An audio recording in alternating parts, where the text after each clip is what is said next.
Harding. Here. Hug. Here. Johnson is absent. Mr. President. And I'll provide opening remarks.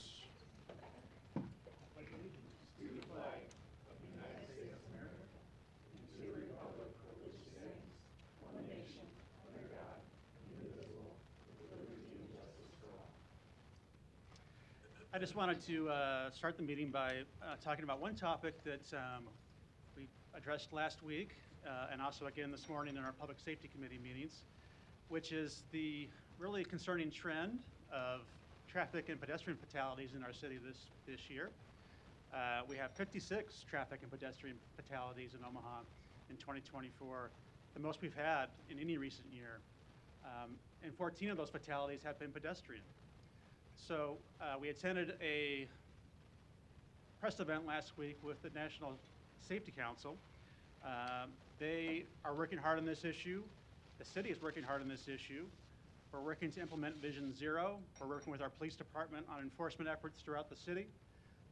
We've appropriated more money for traffic enforcement signs, but we need the help of the general public. So my message today is please slow down, stop the speeding, stop the distracted driving, and give pedestrians some grace. 56 fatalities in our city is way too many in any given year, and that's certainly the case this year in 2024. Thank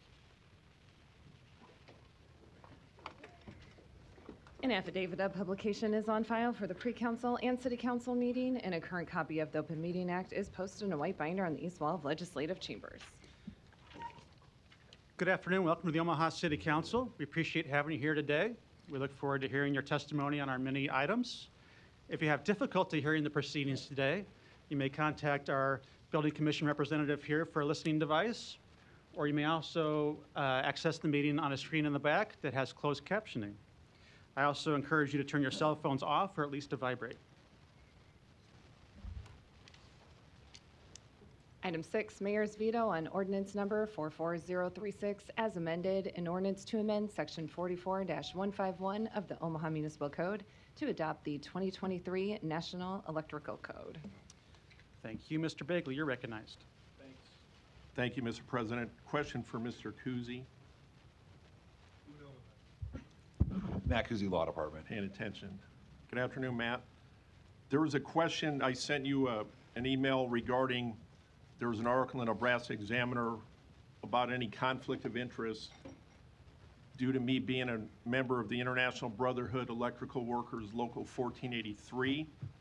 Was there any conflict of interest you saw in me voting on these items from last week and today? No, it's the Law Department's opinion that you sent that request, and I provided you a letter which explains it under my review of Nebraska law and any pertinent cases that your membership in that organization does not create a conflict that would prevent you from voting on this or the previous vote that you had on this 2 weeks ago. Thank you, Mr. Kuzy. And I know in speaking to my colleague, Councilmember Rowe, my friend, he's been supportive of MOBA over the years with his profession, and I got great respect for Mr. Rowe. But I'm thank you for clearing that up, Mr. Kuzy, because when I saw that, I didn't know if it was something that was an anti-union message you were trying to send or what it was, but I'm glad that's on the record. I would like to make a motion to override the veto. There's a motion and a second to override.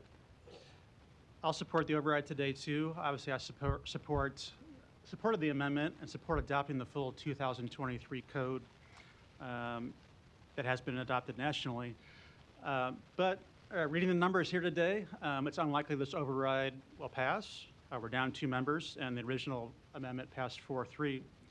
So should this override fail, we all know we need to update the code and work together on that in the next 60 days. And I intend to do that with my colleagues. And I would look forward to working with everyone involved in this conversation on the issue of affordable housing. We have a lot more work to be done there. Regardless of this particular issue, I know Mr. Rowe agrees, and so I look forward to moving that issue forward very aggressively. Mr. Rowe, you're recognized. Now that you mentioned that, I think I wanted to just weigh in on that as well. I will tell you, it did at least bring a discussion point to the table that I think we needed to have. And I know that we're working hard to move forward with affordable housing ideas, and we have a lot of people in the community that are concerned about it. I still believe this, these carve-outs were appropriate, but I appreciate the conversation that I've been able to have the last couple of weeks. Thank you. There's no further lights. There was a motion and a second to override the veto. Roll call. Rowe. Bagley. Harding. Hug. Mr. President. Yes. Motion failed, 3-2. Veto is sustained. Item 7, to consider a Class C liquor license for Hammer and Nails located at 14450 Eagle Run Drive, Suite 250. The public hearing and vote on number 7 is today. Proponents, please.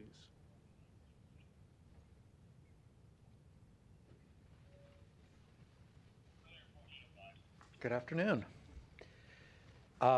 This is my first time attending a council meeting, so it's an honor to be here, and I appreciate the time and consideration.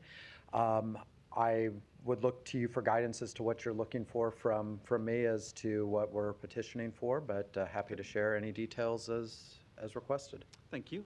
And just your name and address for the record? My name is Jeff Gill, and my home address is 18101 Gretchen Avenue in Elkhorn. The business address is 14450 Eagle Run Drive, Suite 250 in Omaha. And are you the owner and operator? Yes. Great. We'll just see if there's any questions from council members. Thank you. Are there any other proponents that want to speak? See none. Any opponents? Public hearing's closed. There's a motion to approve and a second. Roll call. Rowe. Bagley. Harding. Hug. Mr. President. Yes. Motion passed, 5-0. Wonderful. Thanks. Thank you. Appreciate it. Yeah, thanks for being here. Item 8, to consider a Class C liquor license for Good Lookin' located at 16920 Wright Plaza, Suite 118. Public hearing and vote on number 8 is today. We have the applicant by Zoom. We'll get you off mute here in a minute. All right, try that. All right, hello. Hi. Your name and address for the record? Yeah, Christian Brabeck, and I'm the owner-operator of Good Lookin', and our address is 16920 Wright Plaza in Omaha. Thank you. Are there any other proponents that want to speak today? Seeing none, any opponents?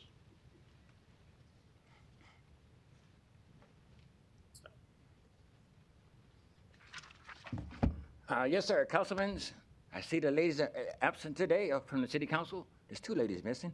Donnie R. Johnson, the Johnson Equestrian Foundation, and North Omaha Concerned Citizen Foundation. We see that there's a lot of liquor license being passed in West Omaha. Will the city council start to look at the process of giving African American license to grow medical marijuana? Are there any other opponents to number 8? Seeing none, public hearing's closed. Mr. Rowe, you're recognized. Thank you, Mr. President. Christian, thanks for joining us on Zoom. This is in District 5, and new business for us out west in the old Austin Steakhouse location. Could you give us kind of like a 60-second commercial on what this business is going to be like? Yeah, absolutely. So I started Good Lookin'. My first location was in the Dundee neighborhood almost 4 years ago now. So it was at the end of COVID, kind of before there was a vaccine or anything. I thought it might be a good opportunity to get into a really great space, and because restaurants were closing, and so there were a lot on the market. So I got lucky and got into a really amazing historic building in Dundee. It's 110 years old, and we've been doing breakfast and brunch ever since then. We do kind of a mix of what I consider elevated Midwestern food with some creative, kind of healthier options that people enjoy. And we serve mimosas and Bloody Marys, and it's a more limited liquor menu, but kind of just your brunch basics. And so really excited to be out west right now at 168th and Center, and kind of get introduced to a new part of Omaha, and hopefully there's kind of more opportunity and more growth in the future to keep serving Omaha. Great, that's great news. So it's going to be a breakfast and lunch, so you won't be open during the dinner hour, the later hours? Correct. Yep, we're open from 7 a.m. to 2 p.m. right now. Okay. Sometimes we do private events at night, but other than that, we'll stick with the breakfast and lunch hours. Perfect. I'll move for approval. There's a motion and a second, and I can vouch for the operation in Dundee. It's very well done. All right, no further lights. Roll call. Rowe. Yes. Bagley. Harding. Yes. Hug. Yes. Mr. President. Yes, Motion passed 5-0. thank you. Item 9, to consider a Class K liquor license for a local beer patio and kitchen located at 4909 South 135th Street, Suite 113.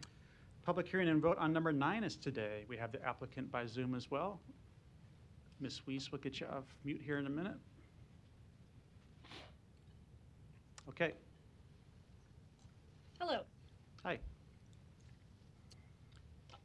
Yeah, we're applying for a catering license to add to our current liquor license. Address of local is in our Millard location, 4909 South 135th Street.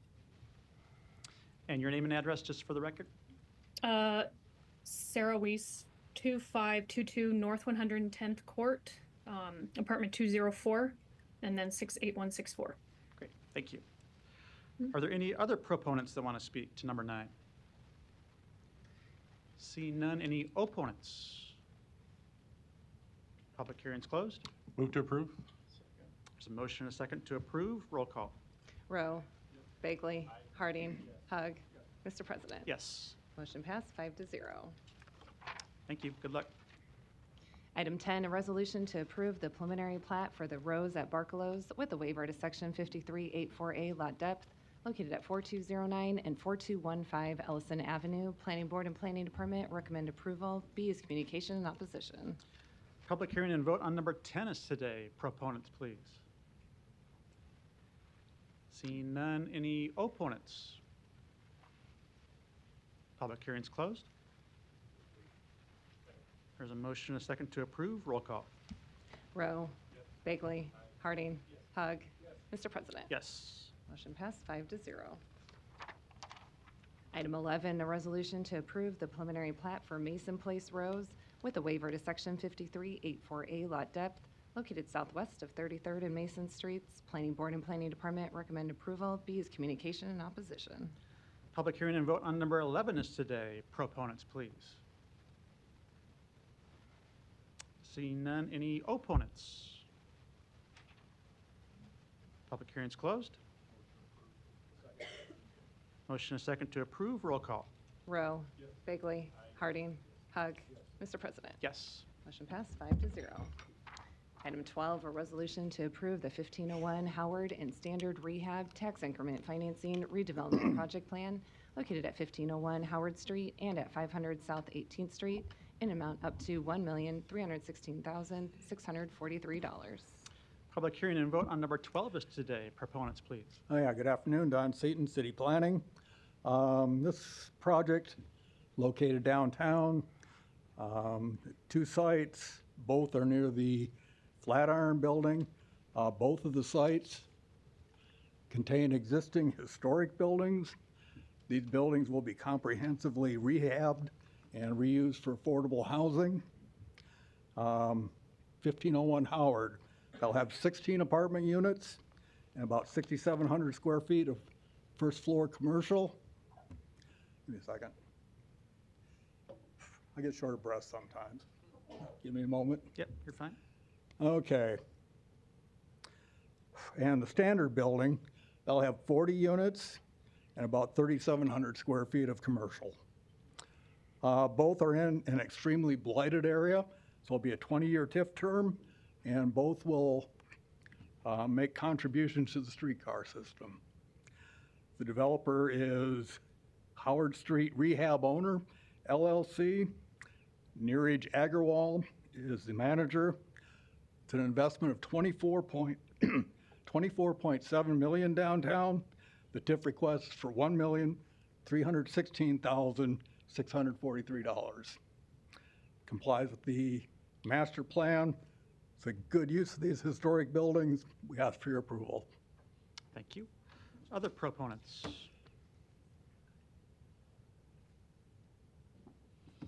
Hello, Neeraj Agarwal at 1901 Howard Street, Suite 300, Omaha, Nebraska 68102. for the project, the applicant developer. As Don mentioned, this is another affordable housing project we're looking to do. So we were here a few months ago with our 1904 Farnham project. That was a renovation like this that used historic tax credits and low-income housing tax credits. So this is very similar effectively. The only nuance is slightly different location, and we have two buildings instead of one. Similar to previously, we're looking to financially close in late January of this coming year and finish construction by next year. But like Don mentioned, this will be adding roughly 56 units of affordable housing downtown, along with some first floor commercial space as well. The goal is to bring in a restaurant to the Standard Oil space to replace the Flatiron Cafe's vacancy a couple years ago, and then a couple other restaurants at 1501 Howard, with the remaining retail bay at Standard Oil, likely being a small retail space. With that, I'll just answer any questions you may have. Thank you. Any other proponents today? Seeing none, any opponents?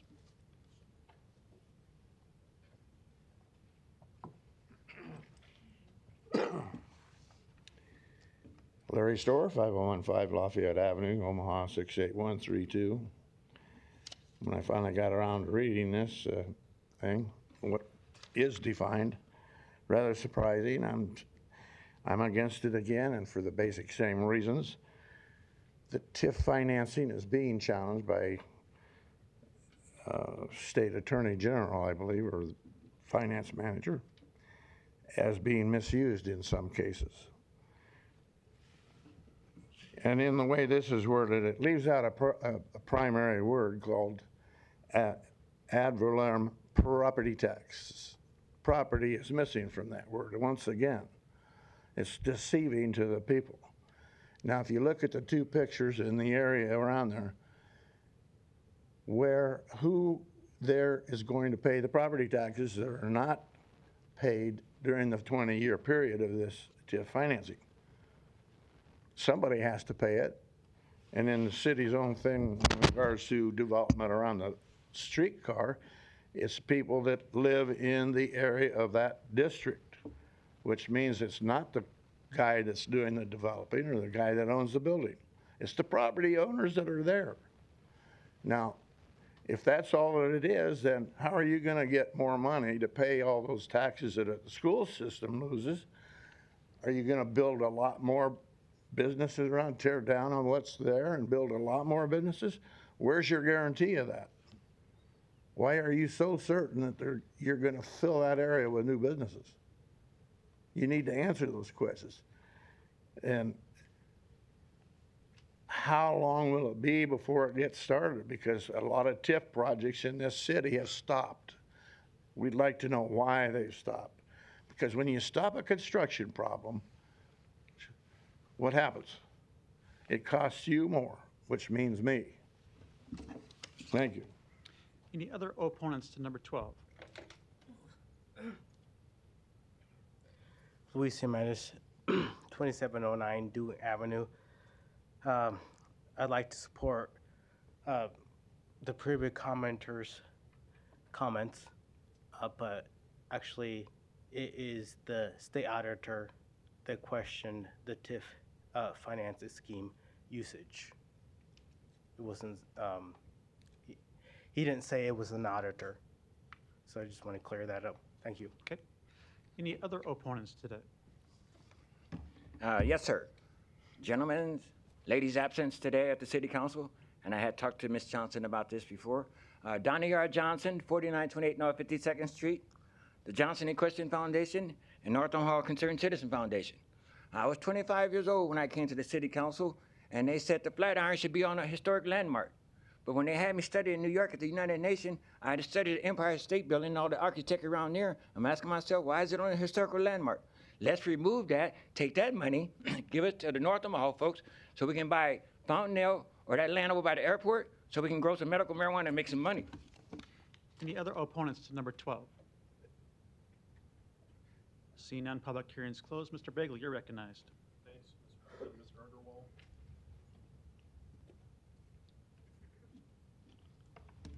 Good afternoon. Good afternoon. The 1501 Howard Street, how long has that building been empty? Oh, It's been a that's a good while. question. I think probably over 10 years. We Yeah. acquired a couple years ago. from a citizen in New York who was looking to develop it, and it was probably vacant for a couple years before that, so I'd imagine at least 10 years. Yeah, I know working at OPPD downtown, it seems like it's been forever, but I'm glad Yeah. this is on the agenda today. And they're affordable units. There's 16 in the 1501, Correct, yeah. correct? Yes. And parking, I think, is the same? So parking actually on that building, we're fortunate, the basement's usable for parking, so we'll have 16 stalls in the basement, so we'll have one-to-one parking there. Okay, and what's the projected time frame before it's completed and people can move in? Yeah, it's approximately 10 months. I mean, fortunately, the top floors on both of the buildings are already vacant and no need for demo or abatement, so we can move pretty quickly. So the goal is financially close by the end of this coming January and then finish construction in December of next year, so less than a year. Okay, and the 500 South 18th Street, there's 40 units there. What's the time frame on that building? They're concurrently, they would be going, they're part of one collective project, so they'd be going at the same time. Okay, thanks for coming down. I'm make a motion to support this today. Thanks, Mr. Thank you. President. There's a motion and a second to approve. Also have a couple comments before I call for the vote, as I don't see any other lights on. I want to thank Mr. Agarwal for this project too. I think it is very worthwhile. And it's an example of the conversation we were just having about affordable housing. This is a complicated project. I think you have more than 6 different sources of funding just to help make this work and pencil out to provide affordable housing for the community. And in these instances, I think we're between $700 and $900 per month in rent. And these projects are hard to come by at the city council level. We've seen a few recently, but not a lot. And although this is a great project, great projects, we're talking about 56 units here when we know we're about 30,000 short in the city right now. So to put that in context, we have a lot more work to do, and I appreciate your efforts to get this project off the ground. Mr. Hug. Can the developer please come back up? Thank you. Good afternoon. Hey, good afternoon. I'll give you a little historical information on 1501 Howard Street. Back during World War II, they were making tents for the Army there. Mm-hmm. It was a canvas company, but it's not why I called you back up. I'm just curious because I hear a lot of concerns in the public about the shortage of workers. On your previous projects, and more certainly these 2 proposed ones, do you anticipate any struggles hiring workers or getting workers? For construction specifically, you mean? Or? Yes. No, overall, I mean, luckily we have been fortunate to have a lot of great general contractors. So we work with larger companies like Leader, Dicon, who are typically doing $100 to $200 million of development. So while wages have gone up higher quite a bit in the last couple of years, especially with skilled trades, and it's more competitive, we're fortunate to find the right people for the right projects, given those connections. Okay. All right. Thank you. All right. Appreciate it. Thank you. Thank you. There was a motion and a second to approve. Roll call. Rowe. Yes. Bagley. Harding. Hug. Yes. Mr. President. Yes. Motion passed 5-0. Consent agenda. Any member of the city council may cause any item placed on the consent agenda to be removed. Items removed from the consent agenda shall be taken up by the city council immediately following the consent agenda in the order in which they were removed unless otherwise provided by the city council rules of order. The public hearings on agenda items 13 through 18 were held on November 5th. I don't see any further lights. Is there a motion? Second. There's a motion and a second. Roll call. Rowe. Yes. Bagley. Harding. Hug. Yes. Mr. President. Yes. Motion passed 5-0. Council members, 2 items. We'll need to withdraw item number 35, consistent with our questioning this morning. It has the wrong backing on a appropriation that's otherwise designated to keep Omaha beautiful. So we'll need to get that rewritten, and I'll seek that vote here in a minute when we get to number 35. And then, as you know, I requested that number 38 be removed from consent agenda, and we do that separately, as I know the director of the Sports Commission is here to tell us more about the PACE program. So that's a long way of saying the public hearings on agenda items 19 through 34, 36, 37, and 39 are today. If you wish to address the City Council regarding these items, please come to the microphone, indicate the agenda item number you wish to address, identify yourself by name, address, and who you represent. And if you are a proponent or an opponent, these are items 19 through 34, 36, 37, and 39.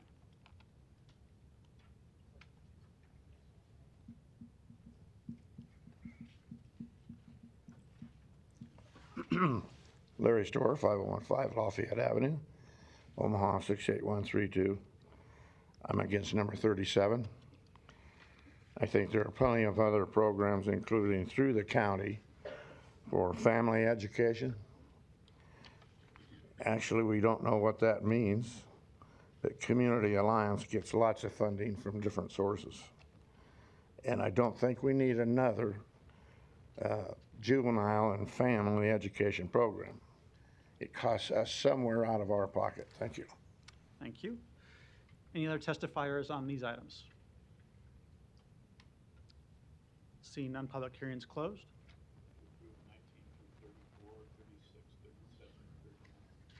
Second. So motion and a second. Roll call. Rowe. Yes. Bagley. Harding. Hug. Yes. Mr. President. Yes. Motion passed 5-0. Item 35 is a resolution to approve the agreement with Keep Omaha Beautiful in the amount of $23,000 to operate the Trees for Tomorrow program during the 2025 calendar year. Is there a motion to withdraw? Motion and a second. Roll call. Rowe. Bagley. Harding. Hug. Mr. President. Yes. Motion passed 5-0. Item 38, a resolution to approve an amendment to the PACE agreement for an amended amount of $100,000 to operate the PACE Youth Sports Program during the 2024 calendar year. The public hearing on number 38 is today. Proponents, please. Good afternoon, everybody. Lindsay Toussaint, 5105 South 37th Street. This year has been a very challenging year for PACE, but also a very gratifying year with the help from corporate, philanthropic, and of course, the public support. PACE was able to support nearly 2,000 youth in our programming thus far this year. And of that 2,000, over 1,500 were unique athletes, and they participated in baseball, flag football, soccer. What we are working diligently towards is our partnerships with nonprofits in the community, Omaha Police Department, and then our organizational strategy for the next few years. A couple of our goals that we're setting forward that the funds here that are being proposed to be amended will support will be the alignment and increased staffing to better serve our 2025 programming, and then increase our programming to garner more of a year-round factor, more sport opportunities for our youth, and to focus a little bit more on those youth who are 14 to 18 years of age. Additionally, the funds provided by the city and the council today will help set us up for the success of these goals, as we are planning to launch 3 new sports for 2025 and bring back one that had previously existed. Those new sports include basketball, Brazilian Jiu-Jitsu, and chess, and the one that we are bringing back is mountain biking. Great. Thank you. Thanks. Any other proponents that want to speak today?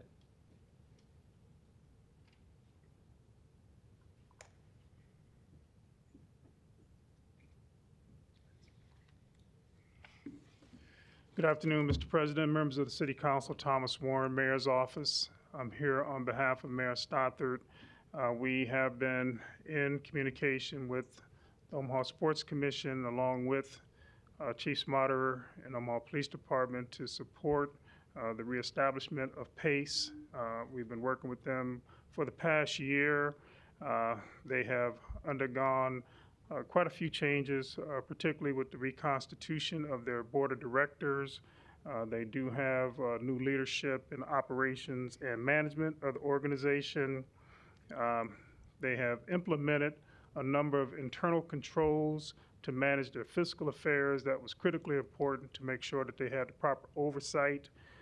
They have renewed the relationship, their relationships with the donor and the philanthropic community. And so we do support the additional $50,000 going to PACE for the programming. As she mentioned, they had a very successful summer program. These funds will also assist with the staffing, equipment, and other additional resources that they need to maintain the program for the remainder of this year, as well as going into 2025. So we look forward to maintaining our ongoing relationship with this organization. I'm available to answer any questions that you may have. Thank you. Thank you. Other proponents? Seeing none, any opponents?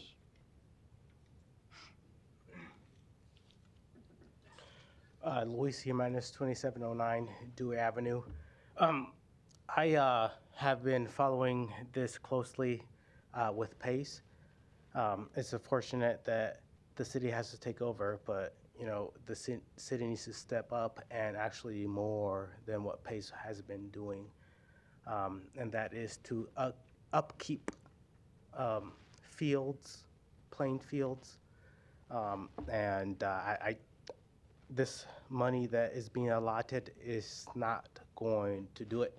You need to allocate more funding so that you can upgrade the fields that have been neglected.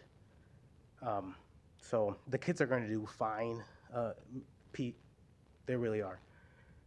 The problem is that the money is being mismanaged and is continually being mismanaged up to today.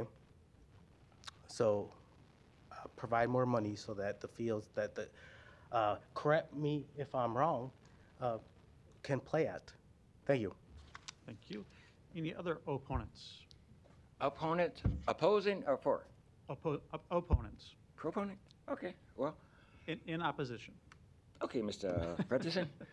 Donnie R. Johnson, the Johnson Equestrian Foundation. I really don't have an objection for say, because my sons under Mr. Tommy Warren have benefited from these programs.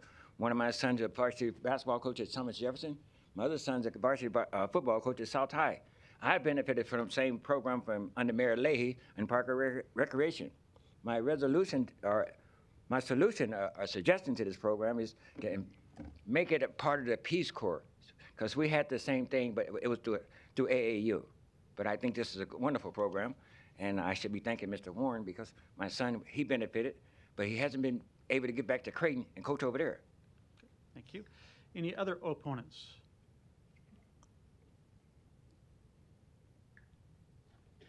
Good afternoon, Council. My name is Joyce Von Drossik, 619 South 37th Street. I just want to say that I think it's inappropriate for the city to be conducting activities that amount to propaganda for the police department to rehabilitate their reputation, which is very bad among some groups of people in this city. I think that everything that this woman behind me over here just mentioned about all the programs that they just accomplished this last summer and everything they're planning to add sound amazing.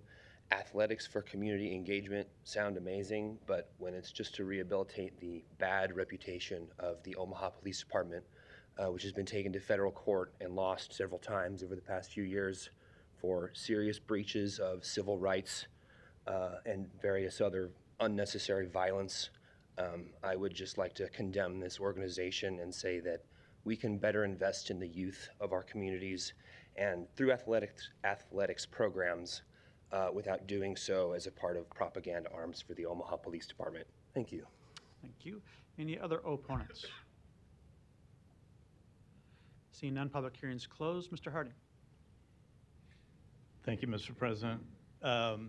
Over the years, PACE has done a tremendous job of providing, through athletics, abilities or opportunities for our youth to be able to participate in sports and learn about responsibility and sportsmanship and life lessons that are very important.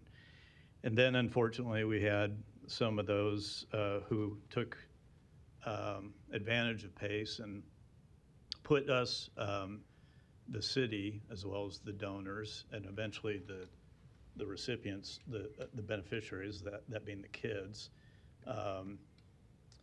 took advantage of those and put us in a situation where we could no longer be good stewards of taxpayer dollars and continue to contribute to PACE, even with the tremendous goals that they've set out to achieve. So there will be some that probably say we should have been doing this sooner, but we are ultimately the stewards of the taxpayer dollars, and as Chief Warren brought up, you know, their trust is a big part of really this back and forth between PACE and the city of Omaha. And we had to reestablish that level of trust in order to know that, that PACE was going to move forward with those same goals and provide those same opportunities to our youth. And so in steps the Omaha Sports Commission and Lindsay, and under their leadership, took that task under their wing to reestablish the trust to get us to a point now. And again, I'm sure some would have liked to have seen this done sooner, the financial contribution that we're, I think, about to approve today. But we had to make sure that there was new management on board. We had to make sure that the board of directors, we had a new board of directors. We had to make sure those fiscal controls were in place so that this couldn't happen again.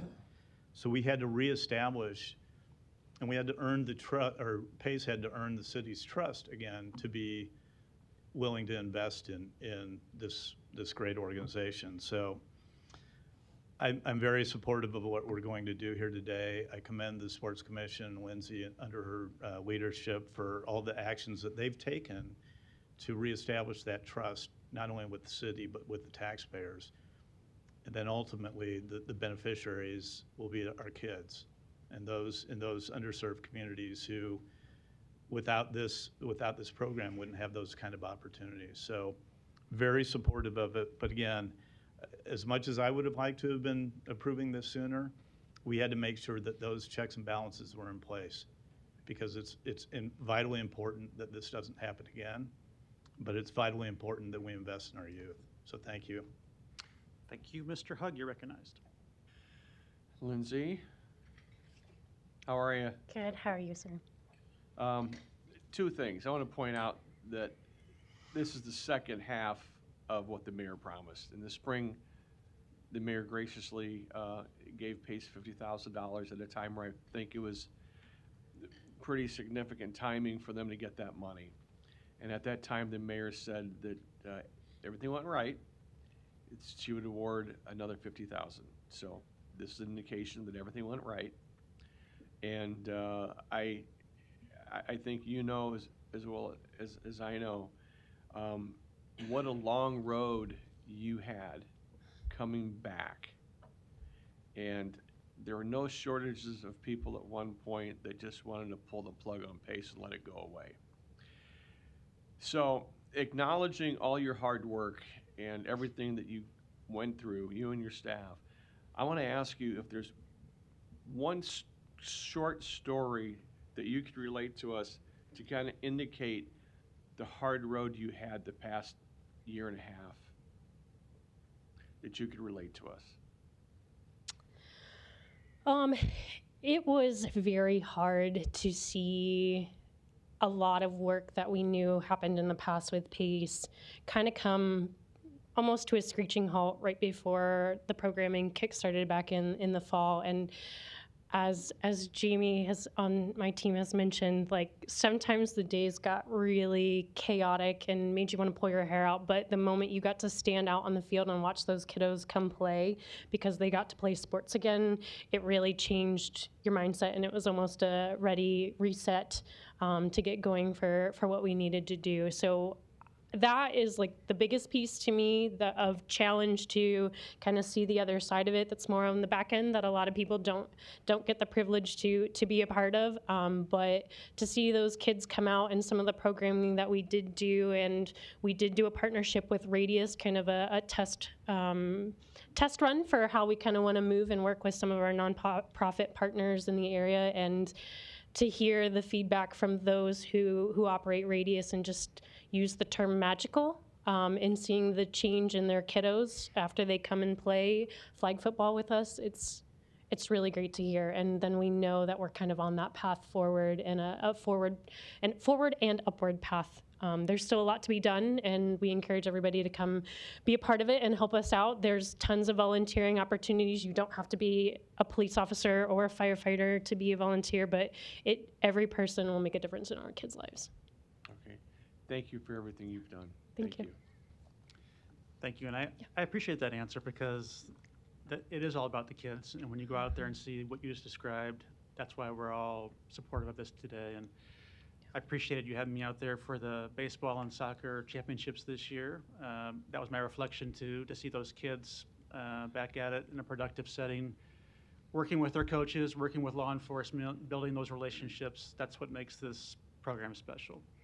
I was hanging out with Chief Cerveny in the back there for a while, watching the kids, and I know we had that same reflection as well, too. So I do appreciate all you've done to get it back on track here. I'm appreciative that we have the full $100,000 now in 2024, and we have that budgeted in 2025 as well. Correct. That contract, I presume, will come later, but I look forward to supporting that as well. You mentioned you were back up to about 2,000 participants. I think you raised maybe $700,000 in private funds. What would you anticipate your goals being in 2025? Yep. So funding wise, we're about at 850 or just north of that. And then goal wise on athletes, a little bit flux with that. We want to get closer to about 3,000. We are going to have the increased sports that I kind of mentioned, but also increasing the sports that we do have, kind of that footprint in within the communities that we do serve. So we look to see that uptick and kind of get ahead of the schedule. That way we can map out the whole 2025 so kids can plan accordingly. But we are doing our research and figuring out, how best to offset the sports with the sports that we're hoping they do in their high schools, and making sure that we give every kid kind of the opportunity that they want to participate in the sports that we offer. I know you did flag football this fall too, and you mentioned a couple new sports. Those are new to the program, right? Those are new, yeah. So the chess will be new, the jiu-jitsu will be new, and basketball will be new. Probably launch all three of those about the week of January 6th. We're still finalizing that game plan and the plan for 2025, but some of those are very fortunately, some of those are officer-led. So some officers came to us wanting to help teach and lead those programs, which is great. That's kind of what we're looking to have and what we've been trying to move towards. So we're very excited to see that movement. Good. Thank you. Mr. Bagley, you're recognized. Thanks, Mr. President. Lindsay, thanks again, and I'm glad to support this today. There was a recent story in the news where in OPS, the number of kids that miss multiple days, and COVID really exacerbated that. So every program we can have and the leadership that you have and the work that's been put in rehabilitating the mission of PACE, it's an important tool for our community in helping kids, especially as I mentioned with the OPS issues, having structure and having adults and mentorship is it's vital in any community, especially in Omaha. So thanks for the work you put in, and I'm glad to support this today. Thanks, Mr. President. Thank you. Thank you. There's a motion and a second? No motion yet. Motion. Second. There's a motion and a second to approve. Roll call. Rowe. Bagley. Harding. Hug. Yes. Mr. President. Yes. Motion passed 5-0. Thank you. Thank you. Items 40 through 46 can be considered together for appointments to the Urban Design Review Board to appoint Kurt Sizer, Todd Swarzek, Michael Reedman, Matthew Schaefer, Philip Webb, Adam Merrick, and Katie Underwood. Council members will take items 40 through 46 together, and if you're in attendance to speak to any of these items, please come up and identify yourself if you'd like to speak. Because the public hearings and votes on items 40 through 46 are now. Proponents, please.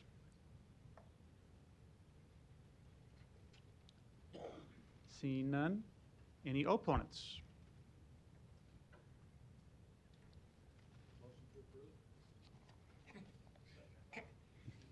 Yes, sir, Mr. Fredson. I was dealing with the international community and Tajikistan, Tajikistan. Donnie, it's got to be about Urban Design Review Board. These are appointments, 40 through 46. Oh, I thought this was about the medical marijuana license you guys not. are. Never mind. Public hearing's closed. I believe there was a motion and a second for items 40 through 46 to approve. Roll call. Rowe. Bagley. Harding. Hug. Mr. President. Yes. Motion passed 5-0. Item 47, a resolution to approve the appointment of Alexis Bromley to the Omaha Housing Authority. Public hearing and vote on number 47 is today. Proponents, please. I believe Ms. Bromley's here. Do you want to come down?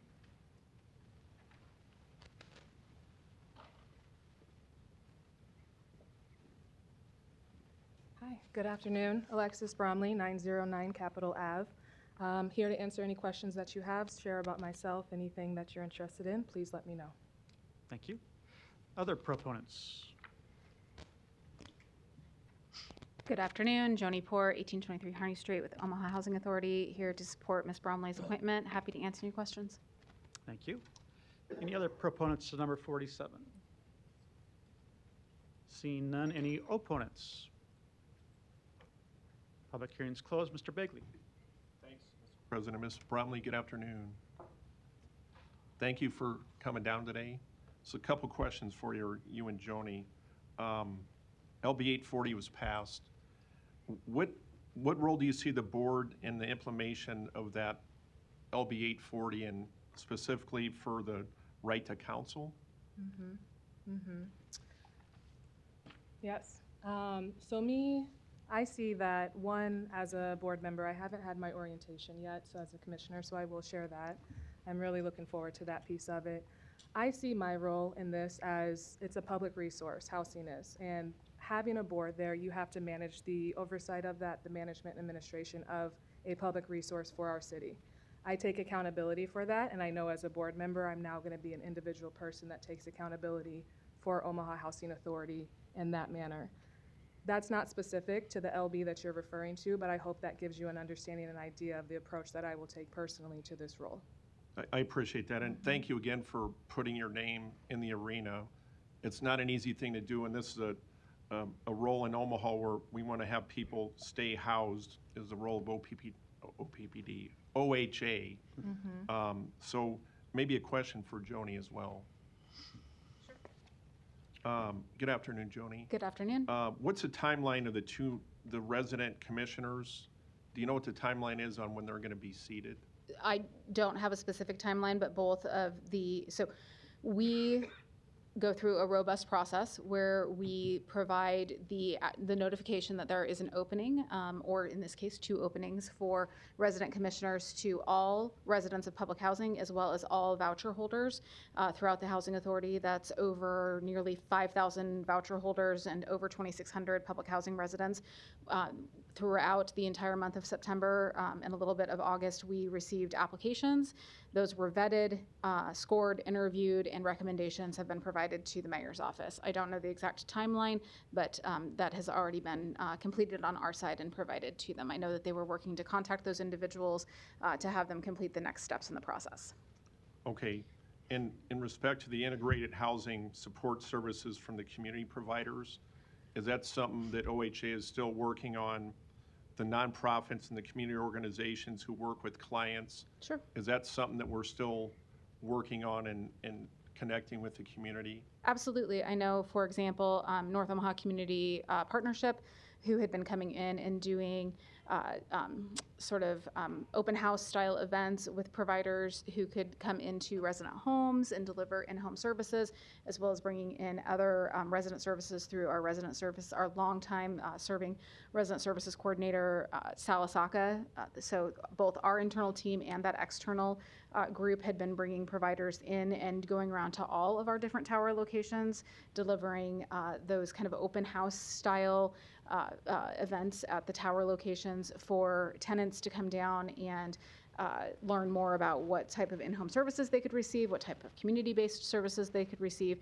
They could take advantage of none of those services, and many of them brought resources with them when they were at the towers. So that has happened at most of the towers and continues. Okay, and I know on a day we didn't have council, I went to the eviction court and got a firsthand understanding and working with the community partners in OHA and others on the challenge that people deal with on evictions and the right to counsel. So how does that look under LB 840, the right to counsel? Will that be implemented by July, or when does that happen? So the implementation date was moved instead of this July to July of 2025. And Senator Kavanaugh had indicated that he was going to work to secure dollars because currently the burden to pay for the council for tenants is placed on the Housing Authority. The Housing Authority does not have dollars that would be allowable through federal regulations in order to pay for that service. So he had talked about working to secure those dollars. We have reached out to Senator Kavanaugh post the special session, post election to reach out to him to ask if we could meet and have some conversation leading up to the next legislative session so that we can kind of talk through that. He had talked about either trying to secure some dollars or work on some new legislation to revise the current legislation that's requiring that right to counsel. I will state that at this time, thanks to philanthropic dollars in the community, and this has been the case for many years, any tenants that go to eviction court and want counsel have right to counsel. That is currently something that's available to them and paid for. So if they want counsel, it's available. Okay. Thanks, Joni. One other question for Ms. Bromley. Thank you again for coming down. And OHA, there are members in, I believe, Local 251 that are employees of the Omaha Housing Authority. Have you had any experience with dealing with collective bargaining agreements? And if you haven't, that's okay. But do you have any thoughts on employees that are organized at work and do great work and a tough job with the Omaha Housing Authority? Yes, I do not have experience to answer your question specifically. And then what was your other question? Just in general, the Omaha Housing Authority, the number of employees that do the work at OHA. Mm-hmm. What's the question? Well, you never had and that's okay. You already answered the question on collective bargaining agreements, but there is represented employees, and there's been challenges in the past that have been dealt with at OHA, and I hope you have an open mind to members that are recognized under the collective bargaining agreements, because without going through what happened before, I'm going to make a motion to support you today, and maybe to reach out to Mr. Burkhalter, who's a local 251 president, because relationships are important, especially in the role of OHA commissioner, just to have a good balance of understanding what the employees do and the collective bargaining agreement that they're under. So yeah. I can share that my experience comes primarily from community development, community engagement, neighborhood revitalization, as well as economic development. So that's the skill set that I would bring to the commissioner, the commissioning board, in that aspect of it. I've worked with some of you on the council here when you have done community engagement with your respective communities and districts. And so that piece of it that you're speaking to, that would be a learning curve for me. Nothing that I am not afraid of, or I at least have the skill set and the wherewithal to understand and have those conversations. Maybe not this point in time, respectfully, but I think at a later date, absolutely, that would be my duty to have those conversations. I appreciate your candor, and again, I'm not trying to say gotcha or anything. You got a great resume. That's why I'm supporting you today. I just wanted to bring that up. That I encourage you to reach out just to have a good relationship, to understand what that group represents and the work. It's a tough job. And there's challenges, but I'm confident in your abilities as a commissioner. I'll make the motion to support you and wish you the best of luck, and you can reach me anytime if you got any questions. Second. Thanks, Mr. President. Thank you. There's a motion and a second to approve. Also to say that I've had the opportunity to work with Alexis in several different opportunities, and most recently as her interim position at the Benson Theater, and we had a chance to talk about this appointment. I support your appointment here as well. I wonder if you want to take a minute just to talk about your personal experience with OHA too. I think that's a unique qualifier for you on this board and commission. And then also, I know we talked about the various challenges at OHA we're all confronting and all trying to work on together. I know you're very much aware of that too, so I want to give you an opportunity to talk about that. I am third generation born Nebraskan, Omaha to be specific, and so my family roots and history are here. And because my family roots and history are here, I am not a direct recipient of public housing, but my immediate family is. I'm the first generation in my family to not be raised into public housing. My grandmother was the president of the Tenant Association when she was at Hilltop Housing at the time, and so that community engagement is very much deep within my roots.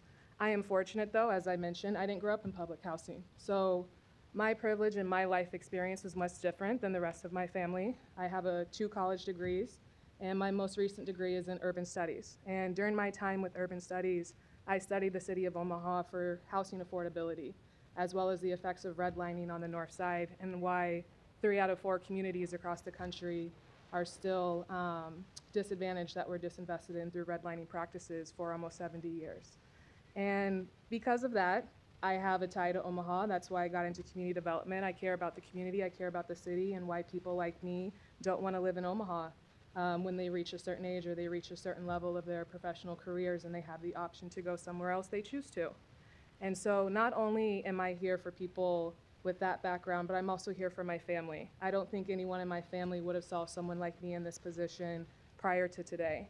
And speaking with my grandmother about it, speaking with my mother about it, and my other family members, I carry their proudness with me today. I carry their pride, but also I carry just compassion and empathy for people who need the right to housing.